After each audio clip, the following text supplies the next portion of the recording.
Hello students, कैसे हैं आप सभी लोग। मैं हूं Pooja Singh and welcome back to my channel accounting master class. And this is the 32th lecture of our 1000 MCQ series. And आज के लेक्चर में हम करने वाले हैं कुछ और एमसीक्यू, कुछ और objective question on the subject business statistic, right. और लेक्चर स्टार्ट करने से पहले अगर आप मेरे चैनल पे फर्स्ट टाइम आए हैं तो मैं अपने चैनल के भी बारे में थोड़ा सा बताना चाहूंगी। मेरे इस चैनल पे आपको कॉमर्स स्ट्रीम के जो डिफरेंट सब्जेक्ट्स हैं उनकी वीडियो लेक्चर सीरीज मिलती है, प्लस 1000 एमसीक्यू क्वेश्चन की भी मेरी एक सीरीज है, ठीक है, जो मैंने बहुत डिटेल में विद नोट्स एंड न्यूमेरिकल पढ़ाया है। तो जरूर इस अपॉर्चुनिटी का फायदा उठाइए और इन वीडियो लेक्चर्स की मदद से खुद भी पढ़िए और अपने फ्रेंड्स के साथ भी ज्यादा से ज्यादा शेयर करिए। और एक बार मेरे चैनल पे जाके प्लेलिस्ट जरूर चेक करिएगा।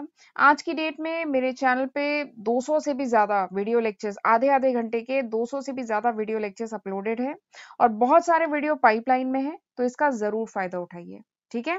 और मेरा चैनल तो सब्सक्राइब करना ही है अगर अभी तक नहीं किया है तो, और नोटिफिकेशन बेल भी प्रेस करना बहुत जरूरी है ताकि आपको नोटिफिकेशन मिल जाए of my upcoming videos, right. और एक बात और कि अगर आपको मेरे जितने भी YouTube पर अपलोडेड वीडियोस हैं उनके अगर नोट्स चाहिए in PDF form, then you can ping me on my Telegram ID. आप मुझे टेलीग्राम आईडी पे पिंग कर सकते हैं जो आपको डिस्क्रिप्शन में मिल जाएगी, ठीक है। तो फिर चलिए फिर आज का लेक्चर हम स्टार्ट करते हैं। फर्स्ट क्वेश्चन, वैसे है तो ये 37th क्वेश्चन, ठीक है, लेकिन इससे पहले के क्वेश्चन हम लोग लास्ट जो 2 लेक्चर्स थे स्टार्ट के उसमें हम डिस्कस कर चुके हैं। तो 37 क्वेश्चन से आज हमें स्टार्ट करना था। तो आज के लेक्चर का पहला क्वेश्चन क्या है, गिवन अ टेबल। ये क्वेश्चन अच्छा क्वेश्चन है। गिवन अ टेबल, एक टेबल दी गई है, इसमें वैल्यूज है और ये वैल्यूज ग्रेटर देन के फॉर्म में है, ठीक है। 100, 150, 200, 250 ऐसे वैल्यूज दी गई हैं और इनकी फ्रीक्वेंसी दी गई है, ठीक है। 50, 32, 90 ऐसे करके इनकी फ्रीक्वेंसी दी गई है, ग्रेटर देन वाली फ्रीक्वेंसी है, ठीक है। तो आपको बताना है number of observation between 150 and 200।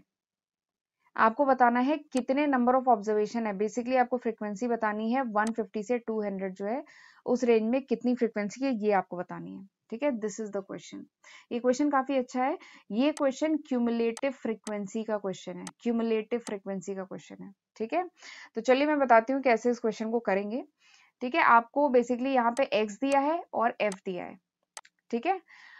ये जो x है ना, ये समझाने के लिए सपोज करिए ये मार्क्स है, ये बच्चों के मार्क्स है, ठीक है। ये मैंने समझाने के लिए मैं बोल रही हूँ कि ये सपोज करिए बच्चों के मार्क्स है और ये फ्रीक्वेंसी है और ये फ्रीक्वेंसी ग्रेटर देन के फॉर्म में है, ठीक है। तो इसका मतलब क्या है कि कितने स्टूडेंट के मार्क्स 100 से ऊपर है, 50। 100 की 100 जो ग्रेटर देन है उसकी फ्रीक्वेंसी क्या है, 50 है। तो यानी 100 नंबर से ऊपर मार्क्स कितने बच्चों के हैं, 50। 150 से ऊपर कितने बच्चों के मार्क्स है, 32। 200 से ऊपर मार्क्स कितने स्टूडेंट के हैं, 9। 250 से ऊपर मार्क्स कितने स्टूडेंट के हैं, 0। मैं ऊपर मार्क्स क्यों बोल रही हूँ, क्योंकि ये ग्रेटर देन दिया गया है। ऐसे ही लेस देन भी हो सकता था, ठीक है, बट यहाँ पे ग्रेटर देन है, इसका मतलब 100 से ऊपर मार्क्स कितने लोग के हैं, 50। ऐसे करके आपको डेटा दिया गया है। तो आपसे पूछा गया है कि 150 से 200 के बीच में कितने स्टूडेंट के मार्क्स है, ठीक है, ये आपको फाइंड आउट करना है। ये मार्क्स मैं केवल एग्जांपल लिया है समझाने के लिए, ठीक है। तो जरा मैंने इसको देखिए, इसको समझाने के लिए मैंने इसको एक लाइन पे इन पॉइंट्स को प्लॉट किया है, ठीक है। 100 से ऊपर मार्क्स कितने बच्चों के हैं, 50। ये देखिए 100 से ऊपर मार्क्स कितने बच्चों के हैं, 50। 150 से ऊपर मार्क्स कितने बच्चों के हैं, 32। 200 से ऊपर मार्क्स कितने बच्चों के हैं, 9। और 250 से ऊपर मार्क्स कितने बच्चों के हैं, 0, यानी 250 के ऊपर किसी के नहीं है, ठीक है। तो 100 से ऊपर 50 और 150 से ऊपर 32 बच्चों के मार्क्स, ठीक है। अब ध्यान से समझिएगा, 100 से ऊपर 50 और 150 से ऊपर 32 बच्चों के मार्क्स, यानी 100 से लेके 150 के बीच में कितने स्टूडेंट के मार्क्स है। तो हम क्या करें, 50 माइनस 32 कर दे तो आ जाएगा ना। तो वही किया है, 50 माइनस 32 यानी 18। यानी 100 से लेके 150 मार्क्स के बीच में कितने स्टूडेंट के मार्क्स हैं, 18 बच्चों के मार्क्स हैं, ठीक है। और ऐसे ही 150 से ऊपर कितने बच्चों के मार्क्स हैं, 32, ठीक। और 200 से ऊपर कितने बच्चों के मार्क्स हैं, 9। तो अगर मैं बात करूं 150 से लेके 200 तक के रेंज में कितने बच्चों के मार्क्स हैं, तो हम क्या करें, 32 में से 9 माइनस करिए, आ जाएगा 23। यानी 23 बच्चों के मार्क्स क्या है, 150 से 200 के बीच में, ठीक। ऐसे ही 200 से ऊपर कितने बच्चों के मार्क्स हैं? 200 से ऊपर 9 बच्चों के मार्क्स हैं, ठीक है। 200 से ऊपर 9 बच्चों के मार्क्स हैं और 250 से ऊपर 0 बच्चों के मार्क्स हैं। तो अगर कहा जाए 200 से 250 की रेंज में कितने बच्चों के मार्क्स हैं, तो 9 बच्चों के हैं, ठीक है। हम क्या करेंगे, 9 माइनस 0 करेंगे, 9 बच्चों के मार्क्स है, ठीक है। तो इस तरीके से हम फ्रीक्वेंसी निकाल सकते हैं किसी भी इंटरवल का, ठीक है। क्वेश्चन में आपको सेकेंड इंटरवल के बारे में पूछा है, लेकिन मैंने सारे ही बता दिए हैं। तो क्वेश्चन में पूछा गया है 150 से 200, तो देखिए 150 से 200 के बीच में कितने बच्चों के मार्क्स है, 23। फ्रीक्वेंसी क्या है, 23। तो बताइए कौन सा ऑप्शन सही होगा, option A is the correct answer, ठीक। चलिए अगला क्वेश्चन करते हैं। गिवन द टेबल, आपको टेबल दी गई है, क्लास इंटरवल है ये 10 to 15, 15 to 20, 20 to 25 ऐसे करके क्लास इंटरवल है और उनकी फ्रीक्वेंसी दी गई है क्वेश्चन में, ठीक है। आपसे पूछा गया है class mark for the second class. ये जो सेकंड क्लास है, सेकंड क्लास ये है ना, सेकंड क्लास का क्लास मार्क बताइए, ठीक। तो जिस बच्चे को क्लास मार्क पता होगा कि क्लास मार्क होता क्या है, वो तो बहुत इजीली आंसर कर लेगा, बट अगर क्लास मार्क नहीं पता है तब थोड़ी सी दिक्कत आएगी। तो सबसे पहले तो हम ये समझ लेते हैं कि ये क्लास मार्क होता क्या है। तो class mark is basically class mid point, ठीक है। किसी पर्टिकुलर क्लास का जो मिड पॉइंट होता है ना, this is called class mark, ठीक है। This is the mid point of class interval in frequency distribution table. Frequency distribution table में जो क्लास है उसका जो मिड पॉइंट होता है ना, उसी को क्लास मार्क कहते हैं, ठीक है। तो क्लास मार्क मिड पॉइंट है, तो मिड पॉइंट कैसे निकालते हैं, मिड पॉइंट निकालने के लिए बेसिकली एवरेज कर लीजिए। तो क्लास मार्क क्या होगा, upper limit plus lower limit divide by 2, ऐसे ही एवरेज निकाल लेंगे, मिड पॉइंट निकल जाएगा, ठीक है। तो अगर सेकंड क्लास की मैं बात करूं तो अपर लिमिट क्या है 20, लोअर लिमिट क्या है 15 डिवाइड बाई 2, तो 15 प्लस 20 डिवाइड बाई 2 यानी 35/2, यानी निकल के आ गया 17.5, यानी class mark of second class है 17.5। तो बताइए कौन सा ऑप्शन सही होगा, option B is the correct answer, ठीक। चलिए अगला क्वेश्चन करते हैं। Arithmetic mean for the series is, आपको सीरीज दी गई है, ये है, ठीक है। 2 + 2 6 5 7 9 4 2, ये आपको सीरीज दी गई है, अर्थमेटिक मीन कैलकुलेट करना है। तो ये तो बहुत इजी क्वेश्चन है, आपको आता है। अर्थमेटिक मीन क्या होता है, sum of observation divided by number of observation. तो ये जितने भी ऑब्जर्वेशन दिए गए हैं इन सबको सम करिए, 2 + 6 + 5 + 7 + 9 + 4 + 2 डिवाइडेड बाई 7, ठीक है। सम किया, 7 से डिवाइड किया, नंबर ऑफ ऑब्जर्वेशन ये 7 ऑब्जर्वेशन है, डिवाइड किया, अर्थमेटिक मीन आ गया 5। तो यानी यहाँ पे कौन सा ऑप्शन सही है, option C is the correct answer, ठीक। समय बचाने के लिए मैंने ये जो क्वेश्चन है इनको पहले से सॉल्व कर लिया है, ताकि हम कम समय में ज्यादा से ज्यादा क्वेश्चन कर सकें, ठीक है। और मुझे पता है कैलकुलेशन आपको आता है, मैं केवल तरीका बता रही हूँ, कैलकुलेशन आप खुद कर लेंगे। और इस टाइप के पता है इजी क्वेश्चन भी आते हैं कि अर्थमेटिक मीन निकालिए, ज्योमेट्रिक मीन निकालिए, इस टाइप के इजी क्वेश्चन भी कॉम्पिटेटिव एग्जाम में आते हैं। देखिए टफ क्वेश्चन भी रहते हैं, इजी क्वेश्चन भी रहते हैं, उसका कॉम्बिनेशन होता है, ठीक है। अगला क्वेश्चन देखते हैं। अगला क्वेश्चन है ज्योमेट्रिक मीन फाइंड आउट करिए, ठीक है। ज्योमेट्रिक मीन फाइंड आउट करना है ऑफ द सीरीज 139। डेटा क्या है 139, इसका ज्योमेट्रिक मीन पता करना है। तो ज्योमेट्रिक मीन हम जानते हैं क्या होता है, इसका फॉर्मूला, ज्योमेट्रिक मीन का फॉर्मूला ये लिखा है मैंने। Geometric mean is under root x1 multiplied by x2 multiplied by x3 से लेके xn, और रूट किसका लेते हैं, nth रूट लेते हैं, ठीक है। nth रूट, जितने टर्म होंगे उतने रूट लोगे। तो यहाँ पे कितना है, 3 टर्म है, यानी हम यहाँ पे क्यूब रूट लेंगे, ठीक है। तो ज्योमेट्रिक मीन क्या है 1 मल्टीप्लाइड बाई 3 मल्टीप्लाइड बाई 9, और इसका लेंगे क्यूब रूट, यानी 1/3। तो आप इसको जब करेंगे तो ये क्या है, ये जो ब्रैकेट में है ये क्या है, 3 का क्यूब है, ये 3 का क्यूब है, ये दिस इज 3 का क्यूब, दिस इज 1/3, ठीक है। तो ये 3 ये इस 3 से कट गया, यानी आंसर आ गया 3, ठीक है। बट इसी की जगह किसी स्टूडेंट को अगर क्यूब रूट नहीं निकालना आता है तो वो सोचेगा कि बिना कैलकुलेटर के तो काम ही नहीं होगा। बट इस जो कॉम्पिटेटिव एग्जाम में देते हैं ना, वो ट्रिकी क्वेश्चंस मतलब जनरली होते हैं, जिनमें बहुत ज्यादा कैलकुलेशन नहीं करना है। जैसे आपको इसमें 9 3 जा 27 निकालने की जरूरत ही नहीं है, ये 3 है, और जो 9 है उसको आप क्या लिख सकते हैं, 3 स्क्वायर लिख सकते हैं, यानी ये क्या है बेसिकली 3 क्यूब है। 3 क्यूब ये हुआ और बाहर 1/3 है, तो इसको काट देंगे, यू विल गेट 3, आंसर आ गया आसानी से 3। यानी ऑप्शन कौन सा सही है, option A is the correct answer, ठीक। चलिए अगला क्वेश्चन कराती हूँ, ये भी अच्छा क्वेश्चन है। अगला क्वेश्चन क्या है कि वेयर इज माय पेन, हाँ। अगला क्वेश्चन क्या है, the absolute deviation of the value of a variable from mean are 10, 15, 19, 2 and 14. The mean deviation is, question क्या है, आपको मीन डेविएशन फाइंड आउट करना है, ठीक है।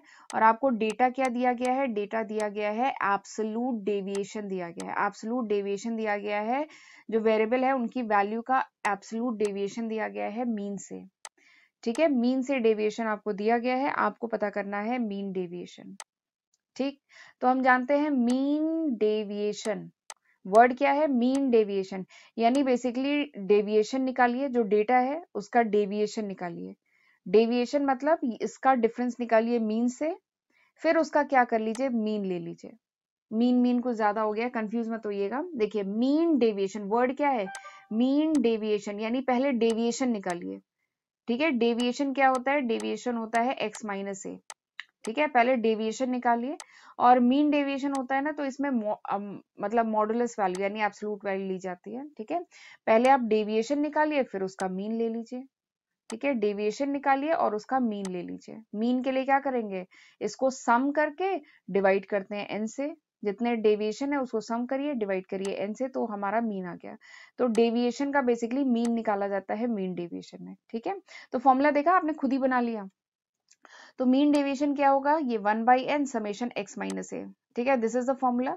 और जिसमें n क्या है, n is number of term, तो देखिए नंबर ऑफ टर्म कितने हैं, 5। और x माइनस ए क्या है, x minus A is the absolute deviation from mean, mean से एब्सोल्यूट डेविएशन है, जो आपको क्वेश्चन में डायरेक्टली दिया है, ठीक है। इस क्वेश्चन में आपको डायरेक्टली डेविएशन दिया हुआ है, तो ये क्या है, ये इसको डायरेक्टली रिकॉर्ड करेंगे, 10 + 15 + 19 + 2 + 14, ये डेविएशन आपको क्वेश्चन में डायरेक्टली दिया है, इन सबको आपने सम किया, ठीक है, 5 से डिवाइड किया, आपका आंसर आ गया। क्वेश्चन ऐसा भी हो सकता था कि यहाँ पे आपको डेविएशन डायरेक्टली नहीं दिया रहता, डेटा दिया रहता, तो आप क्या निकालते, पहले आप मीन निकालते, ठीक है। आप उस केस में क्या करते, पहले आप मीन निकालते, फिर x माइनस ए निकालते, x माइनस ए क्या है, मीन से डेविएशन निकालते, फिर डेविएशन को आप सम करते, ठीक है। बट यहाँ पे तो आसान है क्वेश्चन, डेविएशन पहले से दिया है, ठीक है, फिर उसको डिवाइड कर दीजिए, 5 से एवरेज निकालिए और आपका आंसर आ जाएगा। तो बताइए फिर यहाँ पे कौन सा ऑप्शन सही है, option C is the correct answer, ठीक। चलिए अगला question, the coefficient of skewness, the coefficient of skewness of the distribution is 0.4, coefficient of skewness दिया है 0.4, स्टैंडर्ड डेविएशन और मीन भी दिया हुआ है 8 और 30, तो आपको पता करना है मोड ऑफ द डिस्ट्रीब्यूशन, आपको मोड पता करना है, ठीक है। तो हम जानते हैं, देखिए ये दिया है, कोफिशिएंट ऑफ स्क्यूनेस दिया है, स्टैंडर्ड डेविएशन दिया है, मीन दिया है, तो आपको मोड फाइंड आउट करना है। तो हम ये फॉर्मूला जानते हैं, कोफिशिएंट ऑफ स्क्यूनेस का formula mean minus mode divided by standard deviation, ये फॉर्मूला बहुत वैसे काम का है, ठीक है, बहुत क्वेश्चन आते हैं इस पे। तो mean minus mode divide by standard deviation, तो आप देखेंगे इसमें सारे टर्म दिए हैं, केवल एक टर्म नहीं दिया है, मोड नहीं दिया है, बाकी मीन दिया है, स्टैंडर्ड डेविएशन दिया है, कोफिशिएंट ऑफ स्क्यूनेस दिया है। तो तीनों टर्म को उठा के पुट करिए, कैलकुलेट करिए, यू विल गेट मोड, आपका मोड आ जाएगा। मोड कितना आएगा, कैलकुलेट करिएगा, 26.8 आएगा, ठीक। तो यानी बताइए यहाँ पे कौन सा ऑप्शन सही है, option D is the correct answer, ठीक। कोफिशिएंट ऑफ स्क्यूनेस के दो फॉर्मूले हैं, एक Q1 Q2 वाला, ठीक है, वो बहुत यूज, Q1 Q3 वाला, क्वार्टाइल वाला, और एक ये दोनों फॉर्मूले बहुत काम के हैं, बहुत क्वेश्चन आते हैं इन पे, ठीक है। तो इनको थोड़ा सा ध्यान रखिएगा। अगला क्वेश्चन क्या है, if sigma y equals to 4, byx equals to 0.48, r equals to 0.6, then sigma x क्या है, ठीक है।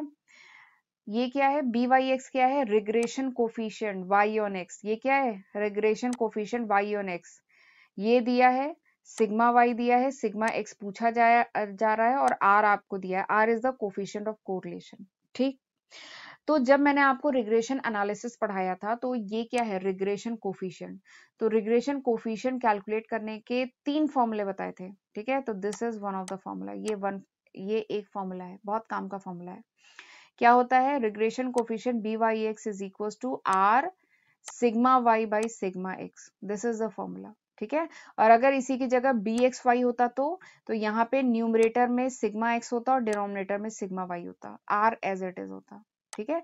तो ये फॉर्मूला बहुत काम का है for calculating the regression coefficient, regression coefficient calculate करने का बहुत काम का फॉर्मूला है।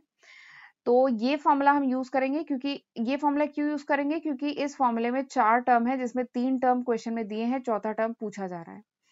BYX दिया गया है 0.48, R दिया गया है 0.6, सिग्मा Y दिया है, सिग्मा Y क्या है 4 दिया है, सिग्मा X पूछा जा रहा है। तो बस इसको इस तरफ ले जाएंगे एंड कैलकुलेट करेंगे, you will get sigma x आ जाएगा। ठीक है, मैं कैलकुलेशन नहीं कर रही हूँ, आप करेंगे। ठीक है, कैलकुलेशन मैंने कर दिया आपके लिए, और कैलकुलेशन में कोई दिक्कत हो तो एक बार वीडियो को पॉज करके ये देख लीजिएगा कैसे मैंने कैलकुलेशन किया है। ठीक है, तो फिर इसमें से ऑप्शन कौन सा सही है? Option A is the correct answer. ठीक, चलिए आगे बढ़ते हैं। If A and B be two mutually exclusive event and P A is this, P A union B is this, then P B पता करना है। ठीक है, दिस इज द क्वेश्चन कि ए और बी दो म्यूचुअली एक्सक्लूसिव इवेंट हैं, तो आपको पीबी पता करना है अगर इनका यूनियन दिया है और पीए दिया है। ठीक है, तो सबसे पहले तो ये जरा जान लेते हैं म्यूचुअली एक्सक्लूसिव इवेंट क्या होता है। वैसे लास्ट लेक्चर में मैं बता चुकी हूँ, पर एक बार चलिए फिर से बता रही हूँ।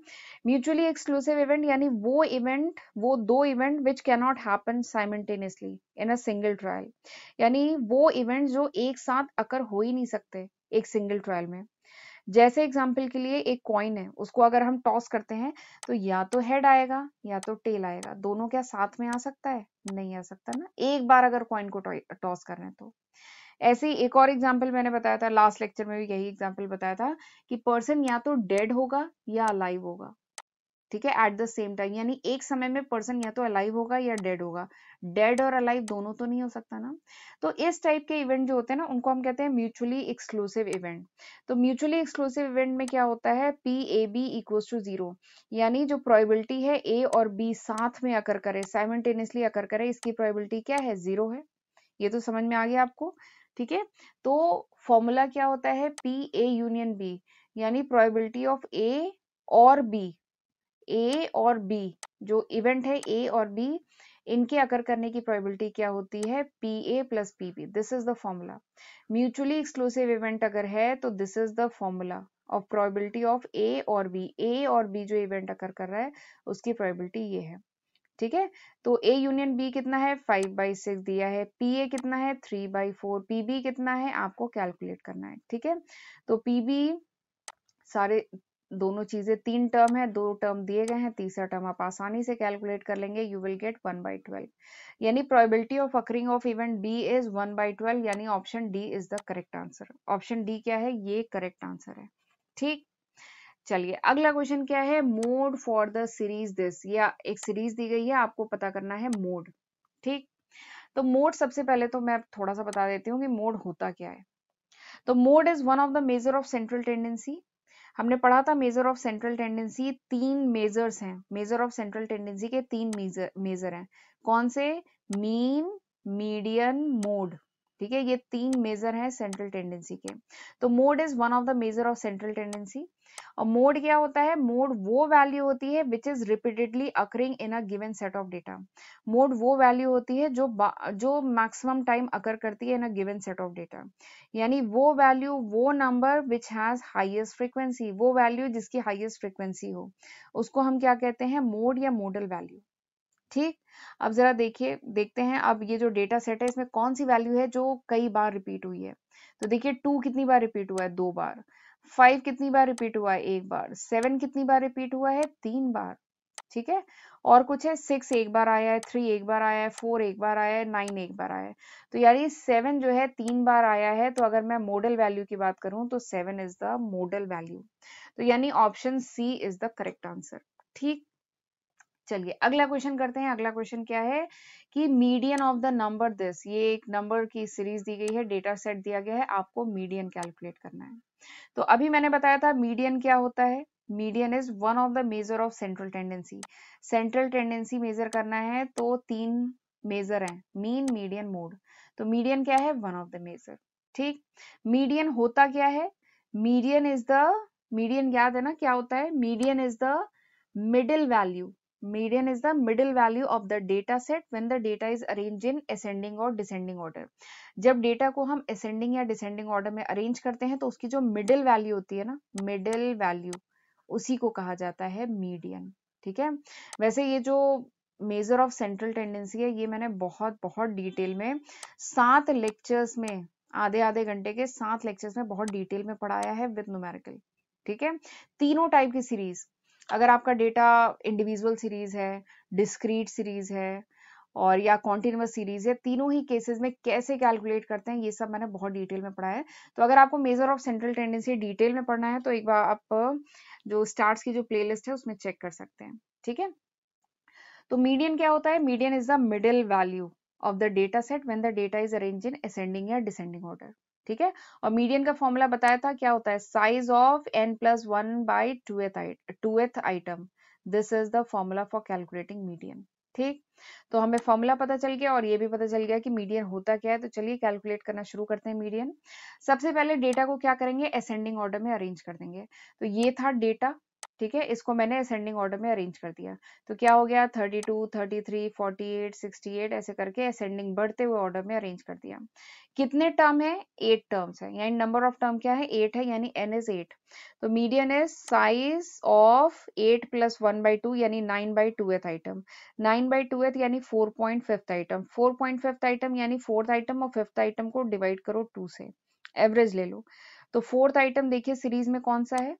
4th item 1 2 3 4। 4th आइटम क्या है? 68। 5th आइटम क्या है? 70। तो दोनों का एवरेज ले लो, 68 + 70 दोनों का एवरेज लिया, आ गया 69। तो यानी हमारा मीडियन निकल के आ गया है क्या? 69। So option B is the correct answer, ठीक। अगला क्वेश्चन क्या है? ज्योमेट्रिक मीन पता करना है of the series 1 to 4। 1 to 4 जो सीरीज है, ज्योमेट्रिक मीन पता करना है। तो ज्योमेट्रिक मीन का फॉर्मूला हम जानते हैं, x1 × x2 × x3 करके xn तक और टू द पावर 1/n, ठीक है, टू द पावर 1/n या क्या लीजिए nth रूट लेते हैं। तो यहाँ पे 3 टर्म है तो यहाँ पे क्यूब रूट लेंगे, 2 टर्म होते तो स्क्वायर रूट लेते हैं, ठीक है। तो हम अब लिखे 1 × 2 × 4 और इसका हम लेंगे क्यूब रूट या क्या लीजिए 1/3 लिया। तो आप देखेंगे 4 क्या होता है? 4 इज 2 स्क्वायर और 2 तो है ही, तो जरा ये क्या है? ये यानी 2 क्यूब आ गया, ठीक है, 2 क्यूब हो गया। तो 2 क्यूब टू द पावर 1/3, तो ये 3 से 3 कट जाएगा, आंसर आ जाएगा 2, ठीक है। तो ज्योमेट्रिक मीन बहुत आसानी से आपने कैलकुलेट कर लिया, ये आ गया 2। So option A is the correct answer, ठीक है। चलिए, so this was the last question of this lecture. ये जो 50th क्वेश्चन था ये हमारे आज के लेक्चर का आखिरी क्वेश्चन था। और अब आपको क्या करना है? अब आपको 1 मिनट का टाइम निकालना है अपनी मैम के लिए, जो बहुत मेहनत से ऑलमोस्ट हर दिन आपके लिए वीडियो ला रही हूँ, बहुत मेहनत से। तो अब आपको 1 मिनट का टाइम निकालना है और मुझे कमेंट करके बताना है कि हाउ वाज दिस लेक्चर, क्या ये लेक्चर एक्चुअली में आपके लिए यूजफुल था भी कि नहीं, ठीक है। और मुझे कमेंट करके, और अगर यूजफुल लगा हो तो जरूर वीडियो को लाइक करिएगा, ठीक है। तो फिर चलिए मिलते हैं अगले लेक्चर में, तब तक अपना ध्यान रखिएगा। God bless you.